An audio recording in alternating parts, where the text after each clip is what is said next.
Atlantic கடல் பகுதி சாதாரண இடம் கிடையாது. 100 வருஷத்துக்கு முன்னாடி ஹியூமன்ஸோட பிக்கஸ்ட் மேக்குன்னு கன்சிடர் பண்ணப்பட்ட டைட்டானிக்கை மூழ்கடிச்ச ஒரு பர்டிகுலர் இடம். அந்த டைட்டானிக்கை பார்க்க போற இப்போ போன டைட்டான் அப்படிங்கிற ஒரு சப்மரின் லேட்டஸ்ட் டெக்னாலஜி எல்லாமே இருந்தால் கூட அதையும் செகண்ட்ஸில் துவம்சமாக்குன இந்த ஒரு கடல் பகுதி சாதாரண இடம் கிடையாது. இந்த ஒரு பர்டிகுலர் கடல் பகுதியை பற்றியும் டைட்டானிக்கை நம்ம கண்டுபிடிக்கிறதுக்கே கிட்டத்தட்ட 73 வருஷம் ஆச்சு. அப்படி என்னதான் இந்த கடல் பகுதியில் இருக்குது? பெர்முடா ட்ரையாங்கிள், மிஸ்ட்ரி, அட்லாண்டிஸ்னு என்னெல்லாமோ பேசுகிறாங்க. பட் ஆக்சுவலாக பார்த்தீங்கன்னா ஹியூமன் ஹிஸ்ட்ரியில் கடந்த 100 ஆண்டுகளில் நடந்த 2 மிகப்பெரிய கடல் சார்ந்த ட்ராஜடி இன்டர்நேஷ்னல் மீடியாவில் கவர் பண்ணது ரெண்டுமே ஒரே இடத்துல தான் நடந்திருக்குது. இன்னைக்கு வீடியோவில் நம்ம பார்க்க போகிறது இந்த அட்லாண்டிக் கடல் பகுதி. ஆயிரக்கணக்கான ஃபீட் டெப்த்தில், ஆயிரக்கணக்கான மீட்டர்ஸ் டெப்த்தில், எத்தனையோ புர்ஜ் கலீஃபாவை அடிக்க வச்சா கூட இந்த இடத்துக்கு நம்ம போக மாட்டோம். மவுண்ட் ஃபிஜியை இதுக்குள்ள அடக்கிடலாம். அவ்வளோ டீப்பான கடல் பகுதியில் சூரிய வெளிச்சம் கூட தரையை தொடாத இடம். இருக்கிறதுலே ஆழமான பகுதிகளில் மனிதர்கள் இன்னைக்கு வரைக்கும் பார்க்காத இன்ட்ரெஸ்டிங்கான உயிரினங்களாக இருக்கட்டும், எல்லாத்தையுமே கொண்ட இந்த ஒரு கடல் பகுதி மிகப்பெரிய ப்ரெஷராக இருக்கட்டும். ஒரு ஹியூமன் அங்கே கொண்டு போய் நம்ம திடீர்னு depth of the Atlantic Ocean நம்ம இறக்கி விட்டோம்னா, டைட்டானிக் கிட்ட, இன்னைக்கு மூழ்கி போன டைட்டானிக் கிட்ட ஒரு மனுஷனை நம்ம திடீர்னு இறக்கி விட்டோம்னா, அவன் 2-3 மில்லி செகண்டில் இஸ் அ செகண்ட், ஆனால் 2-3 மில்லி செகண்டில் அவன் க்ரீமாக மாறிடுவான்னு சொல்கிறாங்க. ஏன்னா அந்த தண்ணியோட ப்ரெஷர் அவ்வளவு ஹையாக இருக்குங்கிறாங்க. இந்த இடத்துல டைட்டானிக் மூழ்கினது எப்படி? டைட்டானிக் மூழ்கினதுக்கு அப்புறம் 73 வருஷம் ஏன் ஆச்சு அதை கண்டுபிடிக்கிறதுக்கு? அந்த இடத்துல அப்படி என்னதான் மாயம் இருக்குது, என்னதான் மந்திரம் இருக்குது?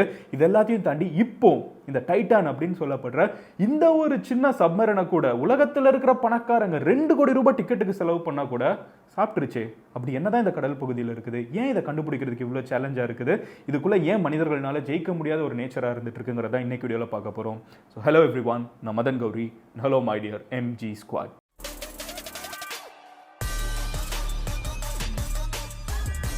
ஃபர்ஸ்ட், அட்லாண்டிக் கடல் பகுதியை பற்றி நம்ம பார்க்கணும்னா ஸ்பெசிஃபிக்காக டைட்டானிக்கு என்ன ஆச்சு அப்படிங்கிறத நம்ம பார்த்தோன்னா தான் நம்மளால் புரிஞ்சிக்க முடியும்.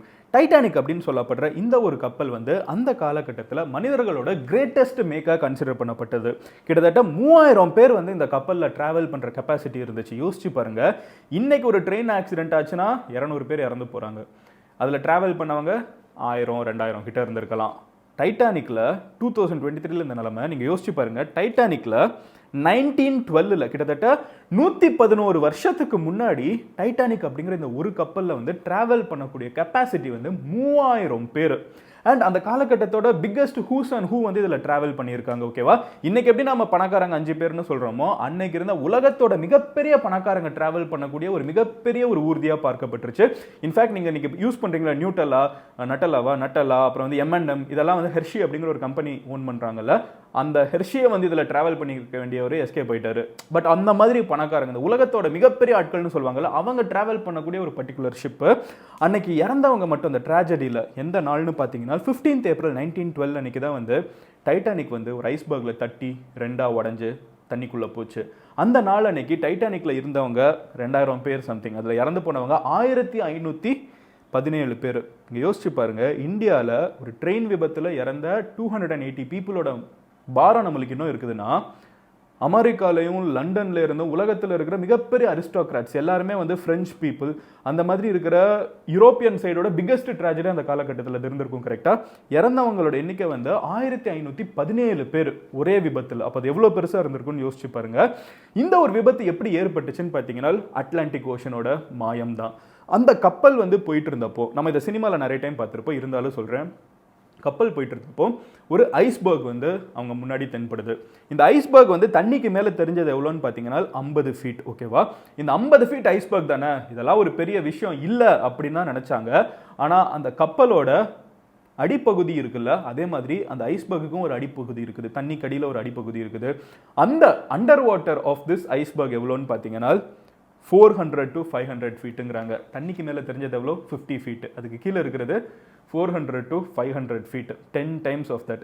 அதில் டைட்டானிக் மோதினது தான். டைட்டானிக் 2ஆ உடையுது. உடஞ்சதுக்கப்புறம் 2 துண்டாக தண்ணிக்குள்ளே போக ஆரம்பிக்குது. இவ்வளோ நாள் கழிச்சு 111 இயர்ஸ் கழிச்சு இன்னமும் டைட்டானிக் வந்து தண்ணிக்குள்ள 2 பகுதியாக தனித்தனியாக கிடக்குது. இதோட டெப்த் மட்டுமே பார்த்தீங்கன்னா இது வந்து மேலே சர்ஃபேஸ்ல இருந்து தண்ணிக்குள்ளே போகிறதுக்கே பல மணி நேரம் ஆயிருக்குன்னு எதிர்பார்க்கப்படுது. அவ்வளோ பெரிய ஷிப்பு வந்து சி பெட்டுக்கு போகிறதுக்கே அவ்வளோ நேரம் ஆகும்னு யோசிக்கிறாங்க. ஏன்னா அது அவ்வளோ டெப்த்தில் போய் விழுந்திருக்கு. ஓகேவா? இந்த விபத்து நடந்தது நான் சொன்ன மாதிரி 15th April 1912 நடக்குது. அதுக்கப்புறம் 73 வருஷத்துக்கு உலகத்தில் இருக்கிற மக்களுக்கு டைட்டானிக் வந்து ரெண்டா உடஞ்சதே தெரியாது. எல்லாருமே என்ன நினைச்சிட்டு இருக்காங்கன்னு பார்த்தீங்கன்னா டைட்டானிக் கப்பல் தண்ணிக்குள்ள அப்படியே மொத்தமாக மூழ்கிடுச்சுன்னு நடக்கிறாங்க. அண்ட் ஒரு விஷயம் காணாமல் போயிடுச்சுன்னா நம்ம எல்லாருக்குமே தெரியும். நம்ம ஊரில் இலுமினேட்டர்லேருந்து பேயிலேருந்து ஏலியன்லேருந்து எல்லா கான்செப்டும் சொல்லப்படும். ஸோ 1985 தான் வந்து மறுபடியும் டைட்டானிக் கண்டுபிடிக்கப்படுது எங்கே விழுந்துச்சுங்கிறது. ஸோ 1912 உடஞ்சி போன கப்பல் வந்து 1985 வரைக்கும் நம்ம கிட்ட டெக்னாலஜி கிடையாது அதை கண்டுபிடிக்கிறதுக்கு. அந்த டெப்த்துக்கு நம்ம போகிறதுக்கான சத்தும் கிடையாது, தைரியமும் கிடையாது. ஸோ 1985 வரைக்கும் மனிதர்களால கண்டுபிடிக்கவே படாம கிட்டத்தட்ட 73 வருஷத்துக்கு மனிதர்களோட மெமரியில மட்டுமே வாழ்ந்துட்டு இருக்குது. நிறைய பேர் இதை ஏலியன் கொண்டு போயிடுச்சுங்கிறாங்க, கடல்ல இருக்கிற மான்ஸ்டர் சாப்பிட்டுருங்கிறாங்க, என்னெல்லாமோ கதை விடுறாங்க. ஆனால் டைட்டானிக்கை நம்மளால கண்டுபிடிக்க முடியல. இந்த 73 வருஷத்துல நிறைய சம்பவங்கள் நடந்துச்சு. அதுல ஒரு இன்ட்ரெஸ்டிங்கான விஷயம் என்னன்னு பார்த்தீங்கன்னா, த ரெக்கிங் கம்பெனி அப்படின்னு சொல்லப்படுற ஒரு பர்டிகுலர் கம்பெனி வந்து யூஎஸ்ல இருக்குது. அவங்க கிட்ட இந்த மிகப்பெரிய பணக்காரங்க தான் அதில் டிராவல் பண்ணாங்கன்னு சொன்னேன்ல. 5 பேருக்கே இவ்வளோ பெரிய பணக்காரங்கன்னா யோசிச்சு பாருங்க. கிட்டத்தட்ட 2500 பேர் உலகத்தோட மிகப்பெரிய பணக்காரங்க யார் யார் ஒன்னா டிராவல் பண்ணா எப்படி இருக்கும். ஸோ அந்த மாதிரி இருக்கப்போ அவங்க எல்லாருமே ஒன்னா சேர்ந்து என்ன சொல்றாங்கன்னா, இந்த ரெக்கிங் கம்பெனி அப்படிங்கிற ஒரு யூஎஸ் கம்பெனி கிட்ட டைட்டானிக் கப்பலை வந்து மறுபடியும் தண்ணிக்குள்ளேருந்து வெளியே கொண்டு வரணும், அதுக்கு எவ்வளோ செலவானாலும் பார்த்துக்கலாம் அப்படிங்கிற மாதிரி ஒரு டீல் பேசுறாங்க. அந்த கம்பெனி இருந்துகிட்டு என்னெல்லாமோ லாஜிக் யூஸ் பண்றாங்க. கீழே புதஞ்சு போன அந்த கப்பல் எங்க இருக்குன்னே தெரியாது. பட் சப்போஸ் கண்டுபிடிச்சோன்னா அதை மேக்னெட்டை வச்சு வெளியே இருக்க முடியுமா, அதை வந்து நம்ம வந்து வேஸ்லின் வச்சு ஃபில் பண்ணோன்னா அது மேலே வந்துருமா, நைட்ரோஜனை வச்சு ஃபில் பண்ணோன்னா மேலே வந்துருமா அப்படின்னு சொல்லிட்டு என்னெல்லாமோ கண்டமானிக்கு ஐடியாஸ்லாம் யோசிச்சிருக்காங்க. பட் எவ்வளோ யோசிச்சாலும் முதல்ல கப்பலே ஐடென்டிஃபை பண்ண முடியாத அளவுக்கு டெப்த்தில் அது கடந்திருக்குது. ஃபைனலி என்ன ஆகுதுன்னு பார்த்தீங்கன்னா, சி மார்க் சோனார், அதாவது அதுக்கப்புறம் தான் சோனார் டிவைசஸ்ல நம்ம பெருசாக யூஸ் பண்ண ஆரம்பிக்கிற. World War I வருது, World War II வருது, டெக்னாலஜி பயங்கரமாக பூம் ஆகுது. போர் இருக்கிறப்போ ஒரு இன்ட்ரெஸ்டிங்கான விஷயம் என்னன்னு பார்த்தீங்கன்னா, டெக்னாலஜி ரொம்ப வேகமாக வளரும். ஏன்னா போருக்காக கவர்மெண்ட் நிறைய செலவு பண்ணும். ஸோ டெக்னாலஜிலாம் நிறைய வந்ததுக்கப்புறம் சோனார் வருது. சோனார் நம்ம ஸ்கூல்லலாம் படிச்சிருப்போம். சவுண்ட் வேவ்ஸை வச்சு வந்து எவ்வளோ தூரம் தரையில் எவ்வளோ தூரம் என்ன இருக்குதுன்னு பார்க்கக்கூடிய ஒரு பர்டிகுலர் டெக்னாலஜி. இந்த சோனார் மேப்பிங்கை வச்சு நம்ம பல முறை டைட்டானிக் மேலே வந்து டைட்டானிக் கப்பல் கீழே இருக்கிறப்ப அது மேலேயே நம்ம கப்பல்கள் போயிட்டு வந்துருச்சு 1985 வரைக்கும். எக்ஸாக்டாக அது மேலே சோனார் ரேடியேஷனை கொடுத்து பார்த்தா கூட நம்மளால அங்கே தான் இருக்குதுங்கிறத கண்டுபிடிக்க முடியல. ஏன்னா டெக்னாலஜி அவ்வளோ மொக்கையாக போயிட்டு இருந்திருக்குது. இது எவ்வளோ தூரம் நிலத்துக்குள்ளே இருக்குதுன்னு பார்த்தீங்கன்னா, இதே கண்டுபிடிக்கிறது கஷ்டம்னு பார்த்தீங்கன்னா, அட்லாண்டிக் ஓஷனில் இந்த ஒரு பகுதி வந்து நியூ ஃபவுண்ட் லேண்ட் அப்படிங்கிற ஒரு பர்டிகுலர் இடம் கனடாவில் இருக்குது. அதுலேருந்து ஆல்மோஸ்ட் 700 கிலோமீட்டர்ஸ் நீங்கள் கடலுக்குள்ளே போனீங்கன்னா தான் இந்த டைட்டானிக்கோட ரெக் உள்ள இருக்குது. ஆனால் இன்னும் மனிதர்களுக்கு தெரியாது இருக்கலாம். நம்ம வந்து மொத்த கடலையும் அவங்க தேடிட்டு இருக்காங்க. இன்ஃபேக்ட் நீங்கள் பார்த்தீங்கன்னா 510 ஸ்கொயர் கிலோமீட்டரை வந்து பாலர்ட் அப்படின்னு சொல்லப்படுறவர் வந்து தேடி இருக்காரு. இந்த எப்படியாவது இதை பார்த்துடணும் அப்படிங்கிறதுக்கு, எப்படியாவது டைட்டானிக் மேலே ஒரு மோகம், ஒரு காதல், எப்படியாவது ஒரு தீரா காதல், எப்படியாவது அதை கண்டுபிடிச்சிடணுங்கிற ஒரு ஆசை, மவுண்ட் எவரெஸ்ட் ஏறுற மாதிரி. பாலர்ட் அப்படிங்கிறவர் வந்து யோசிச்சு பாருங்க, 510 ஸ்கொயர் கிலோமீட்டருங்கிறது சென்னையை விட அதிகம். ஆக்சுவல் சென்னை சிட்டி இருக்குல்ல, அதை விட பெரிய சைஸ். அதை வச்சு வந்து அந்த அவ்வளோ டிஸ்டன்ஸை வந்து கடலுக்கு மேலே அவங்க வந்து மேலே கீழே மேலே கீழே மேலே கீழே மேலே கீழேன்னு சைடாக வந்து போய் தேடி இருக்காங்க. இதுக்கு மேலேயே டைட்டானிக் மேலேயே வந்து இது போனப்போ சோனார் வச்சு கண்டுபிடிக்க முடியல. இப்படி போயிட்டு இருக்கப்போ தான் ஜேசன் அப்படின்னு சொல்லப்படுற ஒரு சி ரோபோட்டை வந்து கண்டுபிடிக்கிறாங்க. இந்த சி ரோபோட் என்ன பண்ணுதுன்னு பார்த்தீங்கன்னா, இதை தான் ஆக்சுவலாக டைட்டானிக் படத்தில் ஸ்டார்டிங்கில் காமிப்பாங்க. இது உள்ளுக்குள்ளே போய் என்ன இருக்குங்கிறத வீடியோ மூலியமாகவும் பிக்சர்ஸ் மூலியமாகவும் மேலே இருக்கிற கப்பலுக்கு வந்து டிரான்ஸ்மிட் பண்ணும். மனிதர்கள் உள்ள டைரெக்டாக போக மாட்டாங்க. ஸோ இது வந்து கம்ப்ளீட்டாக சி ஃப்ளோர்லேயே போய் லேண்ட் ஆகிடும். அதாவது கடலோட ஆழமான பகுதியில், இருட்டான பகுதியில், மிகப்பெரிய விலங்குகள், நம்ம இது வரைக்கும் நினச்சி கூட பார்க்க முடியாத அனிமல்ஸ்லாம் இருக்கிற பகுதியில் போய் இது லேண்ட் ஆகிட்டு அந்த இடத்துல வந்து ஏன்னா ப்ரெஷர், பயங்கரமான ப்ரெஷர், இரும்பு தான் அதை தாங்கும். மனிதர்கள்லாம் போனால் மில்லி செகண்ட்ஸில், நாட் ஈவன் செகண்ட்ஸ், மில்லி செகண்ட்ஸில். ஸோ அந்த இடத்துல இது போயிட்டு அதோட ஹெட்லைட்டை வச்சுக்கிட்டு அண்ட் அதோட மல்டிபிள் டார்ச்சர்ஸ் எல்லாத்தையும் வச்சுக்கிட்டு பிக்சர்ஸ் அனுப்பிச்சிக்கிட்டே இருக்கிறப்போ தான் 1 செப்டம்பர் 1985 டைட்டானிக் உடஞ்சி 73 வருஷம் கழிச்சு ஃபைனலி அந்த கப்பல் வந்து எடுக்கப்படுது. முதல் ஃபோட்டோஸ் ரிலீஸ் பண்ணப்படுது. யோசிச்சு பாருங்க, இன்னைக்கு நம்ம வந்து ஒரு 5 நாள் காணாம போன சப்மரனை பற்றி பேசுறதுக்கு நம்மளுக்கு இப்படி இருந்துட்டு இருக்குது. 73 வருஷமா என்ன ஆச்சுன்னே தெரியாத ஒரு கப்பல் உலகத்தில் கண்டுபிடிச்ச நாள் எப்படி இருந்திருக்கும்? That was 1 September 1985. உலகத்தில் இருக்கிற எல்லா நியூஸ் பேப்பர்லையும் அடுத்தது நாள் வந்து டைட்டானிக் கண்டுபிடிக்கப்பட்டிருக்குங்கிறது தான் நியூஸ். அடுத்த ஒரு வருஷத்துக்கு மக்கள் வாய் மூடாமல் அதை பேசிட்டு இருந்திருக்காங்க. இன்ஃபேக்ட் அதோட ஹேங் ஓவர் தான் 1997 படம் வந்தது. ஸோ இதை கண்டுபிடிச்சி 12 வருஷத்தில் படத்தை எடுக்கிற அளவுக்கு அதோட மோகம் எவ்வளோ இருந்திருக்குன்னு யோசிச்சு பாருங்க. ஸோ 1985 முதல்ல டைட்டானிக்கோட ரெக் வந்து கண்டுபிடிக்கப்படுது. அப்போ தான் அந்த டைட்டானிக் வந்து 2 பகுதியாக கிடக்குது. 2க்கும் நடுவில் 2000 ஸ்கொயர் ஃபீட் டிஸ்டன்ஸ் வேற இருக்குதுன்னு கண்டுபிடிக்கிறாங்க. அண்ட் இதை கண்டுபிடிக்கிறது வந்து மிஸ்டர் பாலாட் அப்படிங்கிறவர் தான். இவர் என்ன பண்ணுறாருன்னு பார்த்தீங்கன்னா அதுக்கு பயங்கரமாக செலவாகுது. கடலுக்குள்ளே வந்து ஒரு பொருளை தேடுறதுங்கிறது வந்து லிட்டரலாக ஒரு பர்டிகுலர் மணல் துளியை வந்து கடல் பீச்சில் மரீனா பீச்சில் போய் நின்று தேடுற மாதிரி எப்படின்னு தேடுவீங்க? அவர் என்ன பண்ணுறாருன்னு பார்த்தீங்கன்னா யூஎஸ் கவர்மெண்ட்டோட டைப் பண்ணி நான் டெக்னாலஜிலாம் டெவலப் பண்ணுறேன், அதை வச்சு நீங்கள் யூஎஸ் நேவிக்கு யூஸ் பண்ணிக்கோங்க, ஆனால் அதில் கொஞ்ச நாள் தாங்க உங்களோட பெரிய ஆப்ரேஷன்ஸ் இந்த ஜேசன் அப்படிங்கிற ஒரு ரோபோட்டை வச்சு நீங்கள் வந்து யூஎஸ் நேவிக்கு யூஸ் பண்ணிக்கோங்க. இந்த யூஎஸ் நேவியோட பழைய சப்மரின் எங்கே கிடக்குது, கடல் கடியில் என்ன இருக்குதுன்னு ரிசர்ச் பண்ணுறதுக்குலாம் நீங்கள் யூஸ் பண்ணுங்கள். எல்லாம் முடிச்சுட்டு உங்களோட ரிசர்ச்லாம் முடிச்சுட்டு எனக்கு ஒரு 2 நாள் 3 நாள் ஒவ்வொரு தடவையும் கடைசியில் தாங்க. அந்த கேம்பெயின் முடிகிறப்போ, அதாவது அந்த உள்ள எக்ஸ்பிடிஷன் முடிகிறப்போ, அப்போ வந்து நான் டைட்டானிக்கை போய் தேடி வந்துக்கிறேன்னு ஒரு அக்ரிமெண்ட் போடுறாரு. இவங்களும் 2-3 தடவை நடக்கிறாங்க, கண்டுபிடிக்கல 73 வருஷமா யாருமே கண்டுபிடிக்கல. பட் அந்த ஒரு நாள் ஃபைனலி மிஸ்டர் பலாடும் அப்புறம் வந்து யூஎஸ்மே அப்போ கைவிட்டாங்க. அப்புறம் ஃபைனலி ஒரு ஃப்ரெஞ்ச் டீமோட சேர்ந்து அவர் வந்து கடைசியில் கண்டுபிடிக்கிறாரு. ஸோ ஃப்ரான்ஸ் தான் வந்து டெக்னிக்கலி இதை கண்டுபிடிச்சதுன்னு நம்ம சொல்லலாம். எங்கள் கனடா கிட்ட இருக்கிற ஒரு பர்டிகுலர் டைட்டானிக் ரெக்கை வந்து ஃப்ரெஞ்ச் கம்பெனி வந்து கண்டுபிடிக்கிறாங்க. அவங்க வந்து மிஸ்டர் பாலாடோட சேர்ந்து கண்டுபிடிக்கிறாங்க. ஸோ அவர் வந்து என்ன சொல்கிறாருன்னு பார்த்தீங்கன்னா, ஓகே இதை கண்டுபிடிச்சாச்சு, ஆனால் இதை வந்து எல்லாருமே வந்து கை வச்சு அசிங்கப்படுத்தாதீங்க, இதை வந்து ப்ரொடெக்ட் பண்ணும், இதை பத்திரமா வச்சுக்கணும்னு சொல்கிறாங்க. பட் நம்ம கேட்போமா? அடுத்த 1985 இது கண்டுபிடிக்கப்பட்டாலும் 1991 ஐமேக்ஸ், நாட்ஜியோ, சிபிஎஸ் அப்படிங்கிற அமெரிக்கன் நியூஸ் கம்பெனி உங்களுக்குலாம் தெரிஞ்சிருக்கும்.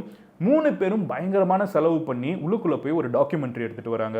பயங்கரமான ஐமேக்ஸ் ஃபுட்டேஜ், ஓகேவா, பயங்கரமான ஒரு ஃபுட்டேஜ் வந்து ரெடி பண்ணுறாங்க. அந்த டாக்குமெண்ட்ரி பேர் டைட்டானிக்கா. ஜேம்ஸ் கேமரோன் அப்படின்னு சொல்லப்படுற கெனடியன் டைரக்டர், ஆமாம் நம்ம ஜேம்ஸ் கேமரோன் தான், அவர் வந்து பயங்கரமாக எக்ஸைட் ஆகிறாரு இந்த டாக்குமெண்ட்ரியை பார்த்து. அண்ட் மோரோவர் வந்து கடல், இந்த டைட்டானிக் அப்படிங்கிறது வந்து ஹியூமன் இமேஜினேஷன் அப்போ கேப்சர் பண்ணிட்டு இருந்த ஒரு காலகட்டம். ப்ராபப்ளி இப்போ வந்து இலான் மஸ்க் மார்ஸ்க்கு போகணும்னு சொல்கிறாரு, டெஸ்லாங்கிற கார் வருதுங்கிற ஒரு விஷயம் நம்ம பேசிக்கிட்டே இருக்கோம்ல, மார்ஸ்க்கு மனிதர்கள் போவாங்க, ஏஐங்கிற ஒரு விஷயத்தை பற்றி இப்போ பேசுகிறோம். ஸோ இந்த மாதிரி அந்த காலகட்டத்தில் டைட்டானிக்னு எல்லாருமே பேசிட்டு இருந்திருக்காங்க. ஸோ அப்போ ஜேம்ஸ் கேமரோன் என்ன பண்ணுறாருன்னு பார்த்தீங்கன்னா, உண்மையிலேங்க ஒரு படம் எடுக்கிறதுக்கு ஒரு மனுஷன் எவ்வளோ உழைக்கிறாருன்னு பாருங்க. ஜேம்ஸ் கேமரோன் வந்து 1995 வந்து 12 டைவ் வந்து உள்ளுக்குள்ளே போயிருக்காரு அந்த டைட்டானிக்கை பார்க்கறதுக்கு. 12 டைவ் ஒரு டைரக்டர் வந்து உலகத்தோட ஒன் ஆஃப் த டஃபஸ்ட் என்விரான்மெண்ட்டுக்குள்ள அவர் போய் அந்த விஷுவல் ஃபுட்டேஜுக்காக இருக்கட்டும், டைட்டானிக்கை ஸ்டடி பண்ணுறதுக்காக இருக்கட்டும், அதெல்லாம் பார்த்துட்டு வந்திருக்காரு. அதுக்கப்புறம் தான் 1997 டைட்டானிக் படம் ரிலீஸ் ஆகுது. And till today it's one of the biggest blockbusters இந்த வேர்ல்டு. கரெக்டாக இதில் என்ன இன்ட்ரெஸ்டிங்கான விஷயம்னு பார்த்தீங்கன்னா, டைட்டானிக்கை செய்கிறத விட டைட்டானிக் படம் செய்கிறதுக்கு அதிகமாக செலவாயிருக்குங்கிறதா இன்ஃப்ளேஷன்லாம் அட்ஜஸ்ட் பண்ணிங்கன்னா யதார்த்தமான ஒரு விஷயம். அண்ட் இன்னொரு ஒரு விஷயம் என்ன அப்படின்னு பார்த்தீங்கன்னா, இவ்வளோ சொல்கிறோம் இந்த டைட்டானிக்கை பற்றி இவ்வளோ. ஸோ இந்த இடம் வந்து அவ்வளோ சேலஞ்சிங்கான ஒரு என்விரான்மெண்ட்டு. நான் சொன்ன மாதிரி அட்லாண்டிக் பெருங்கடலுங்கிறது வந்து ஒரு சாதாரண விஷயம் இல்லை. அட்லாண்டிக் வந்து டைட்டானிக் மாதிரி ஒரு சம்பவம் செஞ்சிருச்சு. இந்தியன் ஓஷன் கிட்டலாம் நம்ம இன்னும் பெருசாக எக்ஸ்ப்ளோரே பண்ண ஆரம்பிக்கல. மெரினா பீச் பார்க்கறதுக்கு தான் சாதுவாக ஓரமாக நிற்குது. ஒரு நாள் அசந்தா சுனாமி அடிச்சிச்சுன்னா நம்ம ஒரு நாள் தாங்குறோமா? அந்த மாதிரி இயற்கையை வந்து ஓரளவுக்கு மேலே சீண்டக்கூடாதுங்கிறத வந்து ஜேம்ஸ் கேமரோனோட டைட்டானிக் படம் எடுத்ததோட மெசேஜ் கூட அவர் அதான் சொல்கிறார். நான் இந்த படம் எடுத்தது கூட காரணம் வந்து ஹியூமன்ஸ் நேச்சரை ஜெயிக்க முடியாது, அந்த ஆணவம் என்றைக்குமே வந்துடக்கூடாது. டைட்டானிக் வந்து அன்சிங்கபிள் நினச்சாங்க. உலகத்தோட பணக்காரங்கெல்லாம் ட்ராவல் பண்ணாங்க, டைட்டானிக்கை ஒரு ஐஸ்பர்க் தட்டிருச்சு. அதே மாதிரி தான் இத்தனை வருஷம் கழிச்சு மறுபடியும் 100 வருஷம் கழிச்சு ஒரு சப்மரின், பெரிய பணக்காரங்க 2 கோடி ரூபாய் டிக்கெட்டு, நேச்சரை ஜெயிச்சிடலாம், அசால்ட்டாக ஜெயிச்சிடலாம் நினச்சாங்க. நேச்சர் மில்லி செகண்டில் காலி பண்ணிடுச்சு அப்படிங்கிற ஒரு மெசேஜை சொல்கிறாரு. இன்னும் டைட்டானிக்கை பற்றி அந்த கப்பல் ஏன் இவ்வளோ பெருசாக பேசப்படுது அப்படிங்கிறதுக்கு உங்ககிட்ட சொல்லணும்னா, அந்த கப்பலில் வந்து ஒரு கிராண்ட்னஸ் இருந்துச்சு தெரியுமா? It was literally advertised as unsinkable. டைட்டானிக்கை வந்து எவனுமே தொட முடியாது அப்படின்னு சொல்லி தான் அதை அட்வர்டைஸே பண்ணிட்டு இருந்தாங்க. மிகப்பெரிய பணக்காரங்க தான் ட்ராவல் பண்ணாங்க. இதில் நிறைய விஷயம் வந்து ஆர்டிஃபிஷியலாக பண்ணியிருந்தாங்க. இன்ஃபேக்ட் இந்த டைட்டானிக்னு சொன்னீங்கன்னா 4 பெரிய ஃபனல் மாதிரி பார்ப்பீங்களா, அதில் 3 தான் ஃபங்க்ஷனல். 4வது ஃபனல் ஜஸ்ட் ஃபார் த லுக்கே வந்து கிரியேட் பண்ணி வச்சிருந்தாங்க. டைட்டானிக்கோட அந்த கப்பல் ஒரிஜினல் டைட்டானிக்கில் 100 வருஷத்துக்கு முன்னாடி அந்த கப்பலோட ஆங்கரை வந்து இழுத்துட்டு போய் கப்பலில் மாற்றுறதுக்கே வந்து கிட்டத்தட்ட 23 குதிரைகள் தேவைப்பட்டுச்சான். எது கப்பலை தூக்குறதுக்கு இல்லை, கப்பலோட ஆங்கரை இழுத்துட்டு போகிறதுக்கு, நங்கூரம் அதை இழுத்துட்டு போகிறதுக்கு. அண்ட் இதெல்லாம் போக அங்கே இருக்கிற ஆணவம் என்னன்னு பார்த்தீங்கன்னா, டைட்டானிக் வந்து இடிச்சிருச்சு. ஓகேவா, இந்த ஆக்சிடென்ட் தான் அதை விட ஃபேமஸ், கப்பலை விட. அந்த இடிச்சிருச்சு ஐஸ்பர்கை. இமீடியட்டாக என்ன பண்ணும், லைஃப் போட்டை போட்டு எல்லாரையும் காப்பாற்ற ஆரம்பிக்கிறோம்ல. ஆனால் முதல் லைஃப் போட் வந்து கடலில் தொடுறதுக்கு கிட்டத்தட்ட 1 மணி நேரம் எடுத்துக்கிட்டாங்க. ஏன்னா அது வரைக்கும் அங்கே இருக்கிற டீம் வந்து சமாளிச்சிடலாம், டைட்டானிக்கு ஒன்றும் ஆயிடாது, நம்ம இழுத்து மூடிடலாம், அப்படி மூடிடலாம், அப்படி அடைச்சிடலாம், ஓட்டை அடைச்சிடலாம்னு சொல்லி யோசிச்சிருக்காங்க. நேச்சரை அண்டர் எஸ்டிமேட் பண்ண அந்த 1 மணி நேரம் அவங்க யோசிச்சிருந்தாங்கன்னா பல பேர் இன்னும் 1000 பேருக்கு மேலே காப்பாற்றப்பட்டிருக்கலாம். இது எல்லாத்தையும் விட ஹைலைட்டான விஷயம் என்னன்னு பார்த்தீங்கன்னா, ஓகே எல்லாம் சரி மதனு, ஆனால் டைட்டானிக் இன்னும் கடலுக்குள்ளேயாவது இருக்குதுல்ல, இன்னும் நம்ம போய் பார்க்க முடியுதுல்ல, அதை ஒன்றும் பண்ண முடியலன்னு யோசிச்சிங்கன்னா, ஒரு பர்டிகுலர் ஃபார்ம் ஆஃப் பாக்டீரியா இப்போது டைட்டானிக்கை கொஞ்சம் கொஞ்சமாக அரிச்சிட்டு இருக்குது. இன்னும் ஒரு 200-300 வருஷத்தில் டைட்டானிக்கை கம்ப்ளீட்டாக அரிச்சிருச்சுன்னா கூட ஆச்சரியப்படுறதுக்கு உள்ள இந்த specific form of bacteria Titanic மேலே இப்போ இந்த வீடியோ நீங்கள் பார்த்துட்டு இருக்கப்போ படர்ந்துட்டு இருக்குது. இயற்கை வந்து அன்னைக்கே ஜெயிக்கணும்னு இல்லை, ஆனால் ஈவென்ச்சுவலி இயற்கை தான் ஜெயிக்குங்கிறது யதார்த்தமான ஒரு விஷயம். அது டைட்டானிக்கில் பார்க்க முடியுது. ஆனால் இயற்கையை ஜெயிச்ச ஒரு பர்டிகுலர் நபர் இருக்காரு. இவர் வந்து டைட்டானிக்கோட சீஃப் பேக்கர், அதாவது பிரெட் செய்கிறவர். அவர் இயற்கை எப்படி ஜெயிச்சிருக்காங்கிறத சொல்லிட்டு இந்த வீடியோ நான் முடிக்கிறேன். டைட்டானிக் கப்பல் மூழ்க ஆரம்பிச்சிருச்சு. உண்மையான ஸ்டோரி. மூழ்க ஆரம்பிச்சிருச்சு. ஸோ வந்து ஒவ்வொருத்தங்க தப்பிக்கணும், குதிக்கணும் எல்லாம் பார்த்துட்டு இருக்காங்க. சில பேர் சாவை எம்ப்ரேஸ் பண்ணிட்டாங்க, இல்லை படத்தில் வர மாதிரி ஹீரோனா ஓடிட்டு இருக்காங்க. அப்போ அந்த சீஃப் பேக்கர் என்ன பண்ணுறாருன்னு பார்த்தீங்கன்னா பயங்கரமாக சரக்க போடுறாரு. விஸ்கி, பயங்கரமாக விஸ்கி அடிக்கிறாரு. அடிச்சுட்டு கடைசியில் கப்பல் உள்ள மூழ்கிறப்போ போட்லாம் ஒன்றும் கிடையாது, ஒரே ஒரு சர்வைவல் ஜாக்கெட் அதை போட்டு தண்ணியில் மிதந்துட்டு இருக்காரு. ஓகேவா? 2 மணி நேரத்துக்கு அந்த ஃப்ரீசிங் டெம்பரேச்சரில் வேற யாருமே சர்வைவ் ஆகலை. ஆனால் நம்ம தலைவன் சீஃப் பேக்கர்னால மட்டும் சர்வைவ் ஆகிருக்க முடியுது. ஏன்னா அவர் அவ்வளோ சரக்க உள்ளே போட்டிருக்காரு. அது அவரோட பாடியை வந்து வார்மாக வச்சிருக்குது. ஃபைனலி அவரை ரெஸ்கியூ டீம் வந்து காப்பாற்றிட்டு போயிருக்காங்க. எனிவே, இது ஒரு ஃபன்னான இன்ஃபர்மேஷனை வாசிச்சு உங்ககிட்ட சொல்ல நினச்சேன். பட் அதர் தான் இந்த மாதிரி ஒரு டஃப்பான என்விரான்மெண்ட், இவ்வளோ கதை நம்மளுக்கு ஒரு யூடியூப் வீடியோ மேக் பண்ணுற எனக்கு தெரியுதுன்னா, மிஸ்டர் ரஷ், அதாவது ஓஷன் கேட் அப்படிங்கிற இந்த சப்மரீன் கம்பெனியோட ஓனருக்கு எவ்வளோ தெரிஞ்சிருக்கும், அட்லாண்டிக் கடலை பற்றி எவ்வளோ தெரிஞ்சிருக்கும், கூட இந்த ரிசர்ச் டீமுக்கு எவ்வளோ தெரிஞ்சிருக்கும். இவங்க எல்லாருமே வந்து இவ்வளோ நாலேஜ் இருந்தும் இயற்கையை அசால்ட்டாக எடுத்துக்கிட்டாங்கிறப்போ தான் இயற்கை ஒரு மில்லி செகண்டில் அது என்னன்னு பதில் காமிச்சிருக்குது.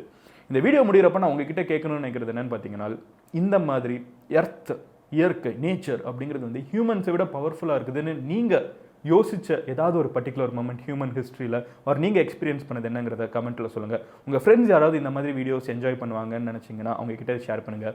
உலகத்தில் நடக்கிற விஷயங்களை நீங்கள் உங்கள் ஃபோனில் தெரிஞ்சுக்கணும்னு நினச்சிங்கன்னா மதன் கௌரி சேனலை சப்ஸ்கிரைப் பண்ணுங்கள். Love you all, take care. நீங்கள் என்னை பர்சனலாக ஃபாலோ பண்ணணும்னு நினச்சிங்கன்னா எந்த சோஷியல் மீடியாவும் ஃபாலோ பண்ணலாம். பாய், சியர்ஸ்.